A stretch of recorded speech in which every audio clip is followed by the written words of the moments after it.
Hey, it's Ben. I've got this TrapMate drain hair catcher. The company sent this to me to make this video. I'm kind of excited about this. This is kind of handy, fancy thing. It's real simple. It's just a metal trap that it sits right over your drain, like in your bathtub or shower. It has like a rubber coating. You can't really, you can kind of see a little bit, but it has a rubber coating, almost like it's all sealed in on the back side as well. So this is just going to sit and grip right onto your tub. And the catch is really just this chain. It's like chain mail.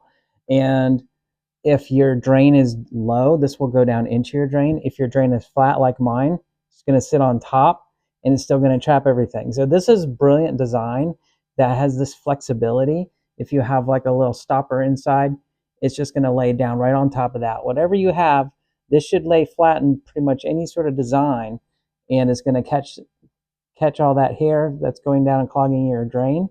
And to clean it out, you're just going to take this out, clean it out. So I can't wait to use this, put it in our shower, and let it do its job. Hope this helps. Thanks for watching.